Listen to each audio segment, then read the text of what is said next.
tawag ng papa ng tatay ng anak ko. Nakita ko kung gaano nag-mature si Veronica overnight. Alam niyo ma'am, sir, baby pa yan eh. Ang security blanket niya yung tatay niya. Pero kinidnap nila. Nag-aaral siya dito sa Manila, tinatawagan niya ako, Ma, wala namang trabaho si Dada. Papuntahin mo na siya dito sa Manila para magbantay sa kanya. Gusto niya yun na nandun sa kanya. Yung tatay naman, ayaw naman niya pumunta ng Manila. Ayaw na niya sumakay ng eroplano, ma'am. Maniwala kayo. Ayaw niya nang magbiyahe. Simple na buhay na lang yan gusto niya. 80 anyos. Kaya,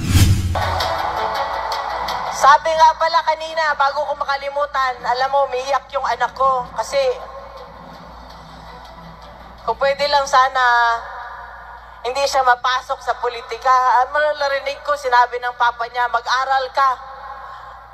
At sumunod ka rin sa yapak ko, sabi ng papa niya.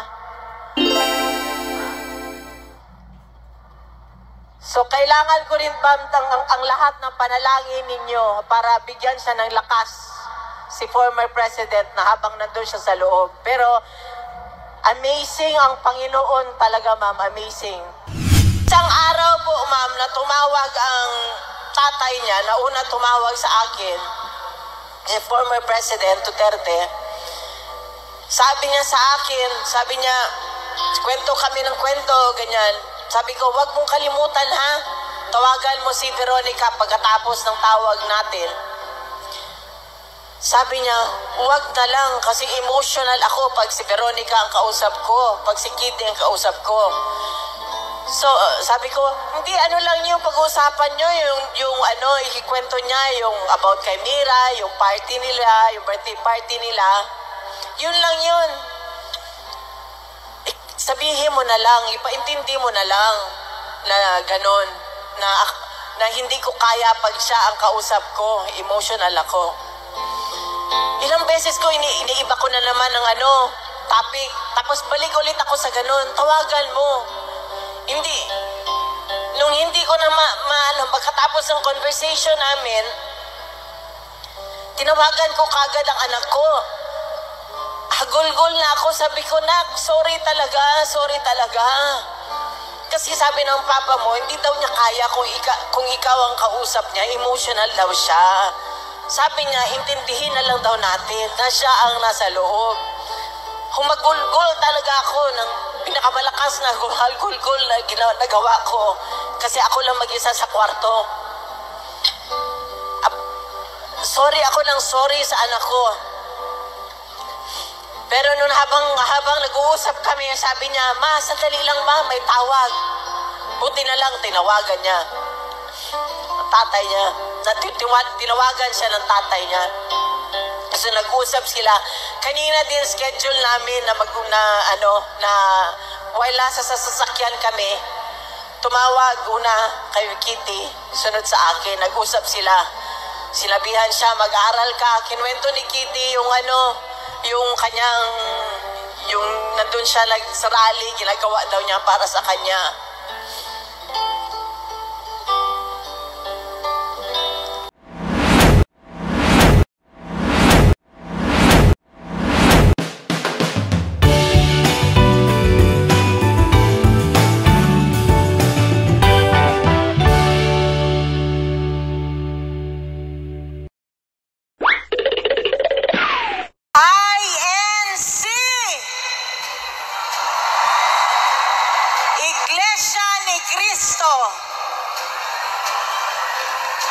Alam niyo ho ba gaano kamahal ni PRD ang INC? Mahal na mahal niya ang INC. Kaya pag gusto niya ng tao na mapagkakatiwalaan, nagpapahanap siya ng INC. Totoo yan, ma'am. Sir, totoo talaga yan. In fact, nung naganap siya, ang kasama namin na masahista namin na nakatira sa aming bahay ay miyembro ng INC.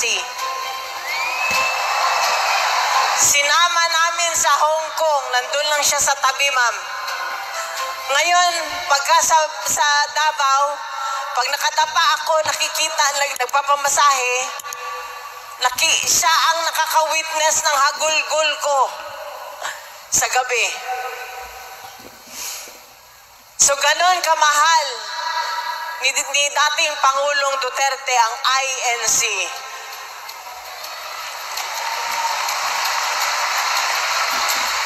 At sa simula pa lang, ma'am, sir, ng kanyang political career, alam yan ng inyong pinakapinuno dito kung ganon niya sinuportahan si former mayor noon.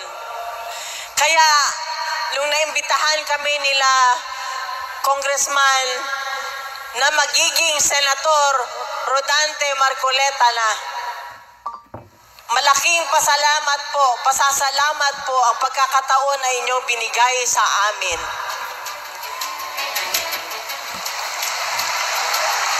Maraming salamat sa pagmamahal na inyong binibigay sa amin, lalong-lalo na po kay Pangulong Duterte. Alam niyo po sa puso, hindi po ako marunong magsinungaling eh. Ayoko pong magbitbit ng bangko, ayoko pong magyabang. Pero alam niyo po, minahal niya po kayo. Mas minahal pa nga niya ang Pilipinas kaysa sa amin na pamilya niya. Alam niyo yan.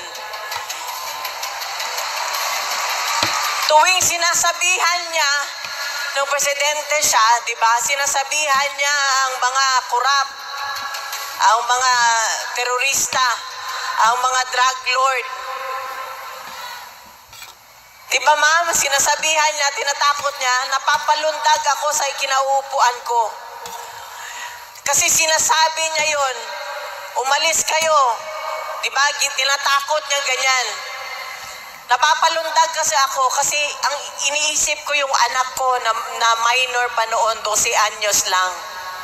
Hindi niya inisip na balikan yung pamilya niya, pero inuna niya na masiguro niya na ang bawat Pilipino hindi nasasaksak sa kalye, hindi na-hold up sa kalye, ang taxi driver hindi nagugurgur ang liig sa likod. Yun ang inuna niya, ma'am.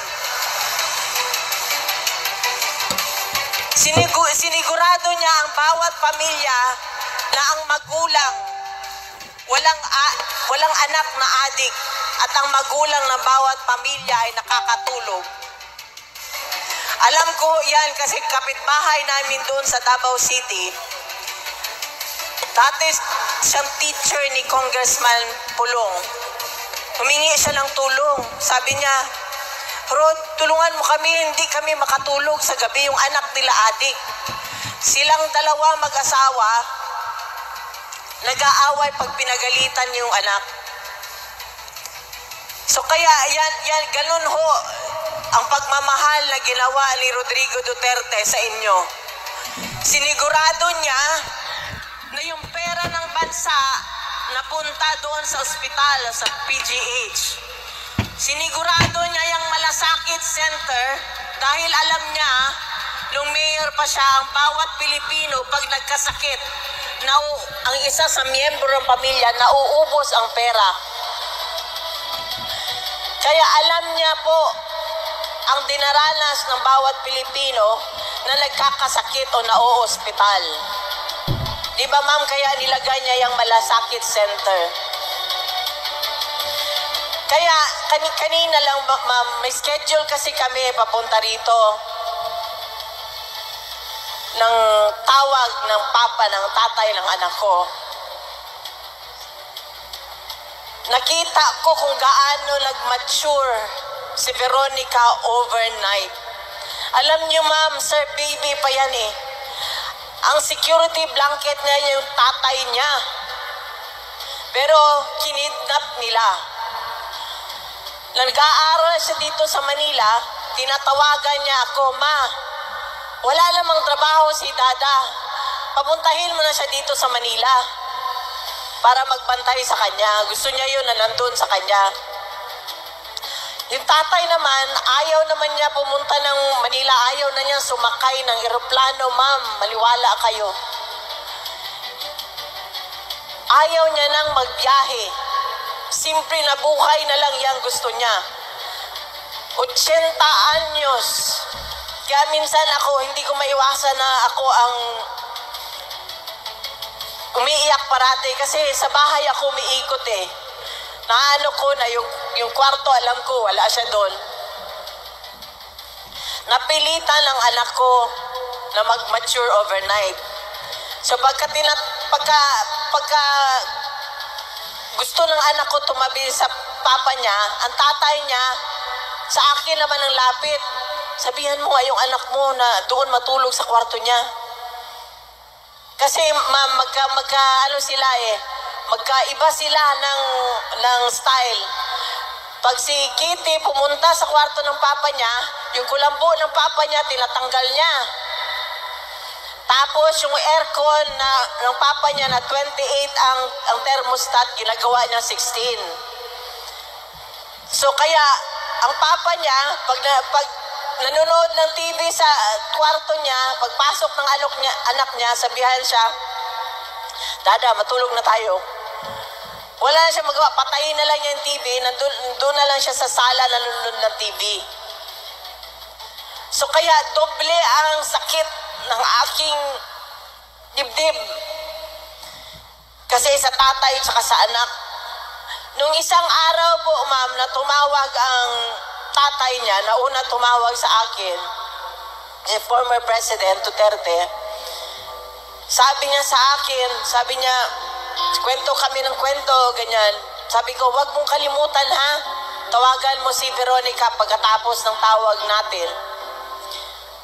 Sabi niya, huwag na lang kasi emotional ako pag si Veronica ang kausap ko, pag si Kitty ang kausap ko. So, sabi ko, hindi, ano lang yung pag-uusapan nyo, yung ikikwento niya, yung about kay Mira, yung party nila, yung birthday party nila. Yun lang yun. Sabihin mo na lang, ipaintindi mo na lang na ganon, na hindi ko kaya pag siya ang kausap ko, emotional ako. Ilang beses ko, iniiba ko na naman ng topic. Tapos balik ulit ako sa ganun. Tawagan mo. Hindi. Nung hindi ko na pagkatapos ng conversation namin, tinawagan ko kagad ang anak ko. Hagulgol na ako. Sabi ko, nak, sorry talaga. Kasi sabi ng papa mo, hindi daw niya kaya kung ikaw ang kausap niya, emotional daw siya. Sabi niya, intindihin na lang daw natin na siya ang nasa loob. Humagulgol talaga ako ng pinakamalakas na gulgol na nagawa ko. Kasi ako lang mag-isa sa kwarto. Sorry sa anak ko. Pero noon habang nag-uusap kami, sabi niya, ma, sandali lang ma, may tawag. Buti na lang, tinawagan niya. Tatay niya. Tinawagan siya ng tatay niya. So nag-usap sila. Kanina din schedule namin na while nasa sasakyan kami, tumawag una kay Kitty, sunod sa akin, nag-usap sila. Sinabihan siya, mag-aaral ka. Kinwento ni Kitty yung kanyang, yung nandun siya sa rally, ginagawa daw niya para sa kanya.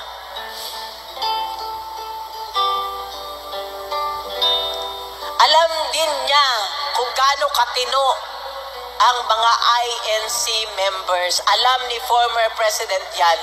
Kaya nakita niyo yan kay Senator Dante Marcoleta. Yan ang mga tao, nakita niyo naman ang ginawa sa kanya. Magsalita ka lang sa Kongreso. Anong gagawin sa iyo? Vlogger ka, magsalita ka, anong gagawin sa iyo? Di ba? Ito ang ginawa sa wala na tayong human rights.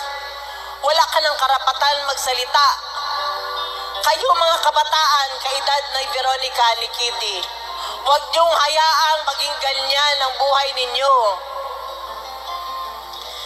Sana iluklok natin sa posisyon yung mga taong may paninindigan, yung mga taong kayang humindi sa pera. Kasi pag yung tao na umuoo, mas mahal ang pera, hindi nila tayo kayang ipaglaban, ma'am. Yan talaga ang masasabi ko na katangian ni former President Duterte. Sunugin nyo man ako dito. Masasabi ko sa inyo na hindi siya kayang bayaran para mapaboran ang isang tao o maging ma-take advantage ang gobyerno. Nakita ko yan nung nagtatrabaho siya. Madaling araw na ganito ka yung mga folders na pipirmahan at babasahin niya. Pag kailangan niya i-veto, may kontratang dehado ang gobyerno, binivito niya yan. Pag may gustong parang ipalusot, dati yan, pinalusot yan eh. Nagutom kasi ang Kongreso nung panahon niya eh. Pero nakita niyo naman sa build. Sabi ko nga sa kanya, kung binisita ko siya doon, sabi niya kanina sa anak niya, this is the price I have to pay for loving the country and the Filipinos. Kailangan niya makulong.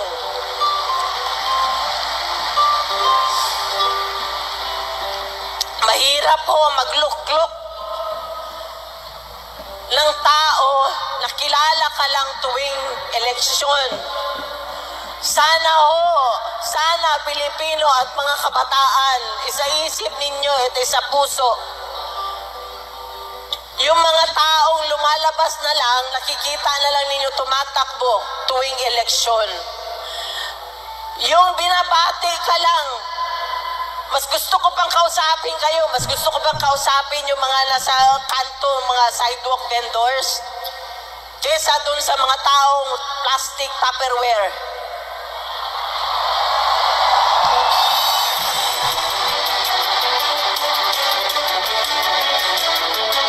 Kasi ipagkanuno na, ma'am, pera na lang, puro na lang pansarili ang kanilang iniisip. Wala nang iniisip na para kapakanan natin.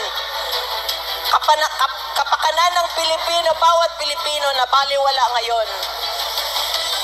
Yan ang namimiss natin dati kay Pangulong Duterte. Inuna niya ang Pilipinas, hinulingan niya kami na pamilya niya. At alam niya ng anak ko, naaawang-awa ako kasi sa 6 years na 12 to yung years na yan, 12 to 18 siya, 20, na dapat nandyan ang tatay niya, naging presidente, nawala lang time sa kanya. Ngayon na dapat, nasa kanya na dapat, yun na lang sanang hiling ko eh, ibalik nyo na lang, miski awa na lang, para sa 80 anyos. Ibalik nyo lang siya. Miski na hindi na sa Pilipino kasi meron kayo lahat, miski sa anak ko na lang. Kaya pakiusap ko sa inyo lahat, lalo na sa susunod na henerasyon, tulungan ninyo ang ating bansa. Hindi na tayo pwede na tumahimik na lang. Hindi na tayo na hindi pwede magsalita, na umuo na lang, kahit na ginagago tayo, kahit na ninanakawan tayo.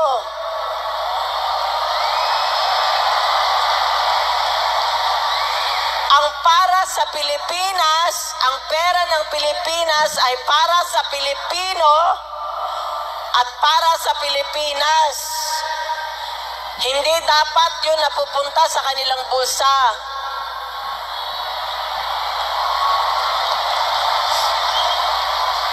Huwag nyo hayaan, ma'am, ibigay sa kanila ang sagrado ninyong boto, ma'am at sir. Bantayan natin ang boto natin. Ibigay natin ang magandang kinabukasan sa mga anak natin at sa magiging mga anak nila. Ayaw ko man magsalita, ayaw ko man humarap sa mga tao, napipilitan din ako. Kasi ma'am, kinulong na nila, kinidnap na nila, pero hinaharas kami nila sa Davao. Bago ako lumipad dito, hindi kami pinapatulog ng lawyer sa bahay namin. Alam nyo ba yan? Haras kami. Haras kami sa Davao. Maya't maya, may pinapalabas sila kung anong impormasyon na papasukin nila ang bahay namin.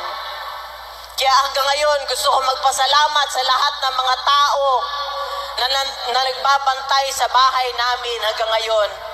Gusto ko magpasalamat sa lahat ng Pilipino, ma'am at sir, na dumadalaw sa Hague, araw-araw, bas-bas. Hindi lang bumalik ng isang beses, 2 beses, 3 beses. Nagbiyahe ng 27 hours. Maraming salamat sa inyo. Alam ko, naramdam ko ang pagmamahal ninyo. Kasi hindi nyo gagawin yan kung hindi nyo mahal ang dating presidente.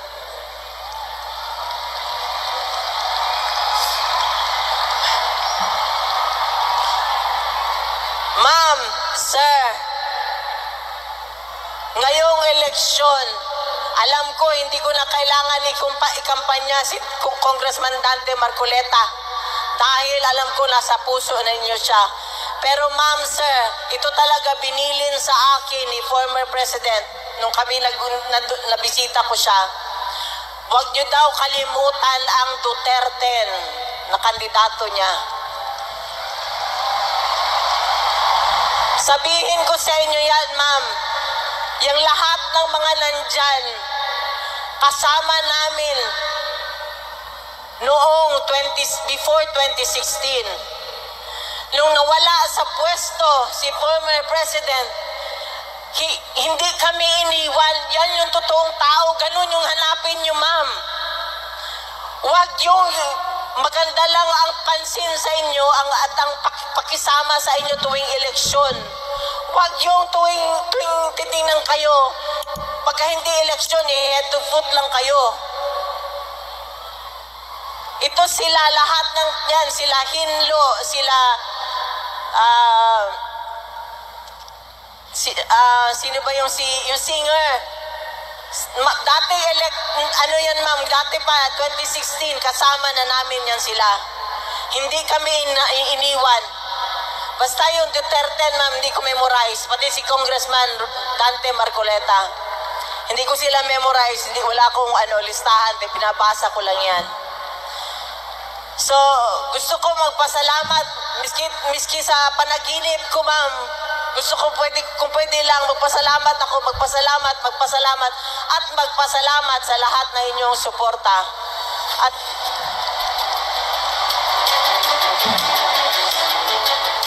sabi nga pala kanina, bago ko makalimutan, alam mo, umiiyak yung anak ko. Kasi, kung pwede lang sana, hindi siya mapasok sa politika. Narinig ko, sinabi ng papa niya, mag-aral ka. At sumunod ka rin sa yapak ko, sabi ng papa niya. So, kailangan ko rin ba ang lahat ng panalangin ninyo para bigyan siya ng lakas si former president na habang nandun siya sa loob. Pero, amazing ang Panginoon talaga, ma'am, amazing. Ginagawa niya, doon kayo magugulat. Sinabi ko nga sa kanya alam mo ba, mas popular ka ngayon kaysa nung presidente ka. Worldwide ka na ngayon, hindi ka lang pang Pilipinas. Maraming salamat talaga sa inyo. Alam naman ninyo yan, halos buong Pilipinas nagkakaroon ng pagtitipon-tipon para lang ipanawagan. Anong panawagan natin, ma'am? Bring him home! Bring him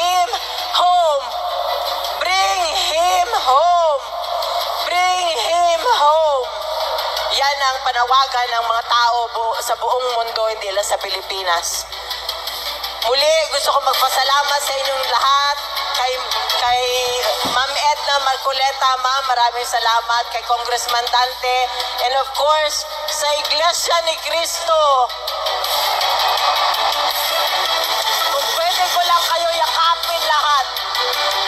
Pwede ko kayong lakapin lahat kasi alam ko, since mayor siya, sinusuportahan niyo siya. Maraming salamat. Magandang gabi ho sa inyong lahat. Halos buong Pilipinas ay nagkakaroon ng pagtitipon-tipon para lang ipanawagan. Anong panawagan natin, ma'am? Bring him home! Bring him home! Bring him home! Bring him home! Yan ang panawagan ng mga tao sa buong mundo, hindi lang sa Pilipinas. Muli, gusto ko magpasalamat sa inyong lahat, kay Ma'am Edna Marcoleta, Ma'am, maraming salamat, kay Congressman Dante, and of course,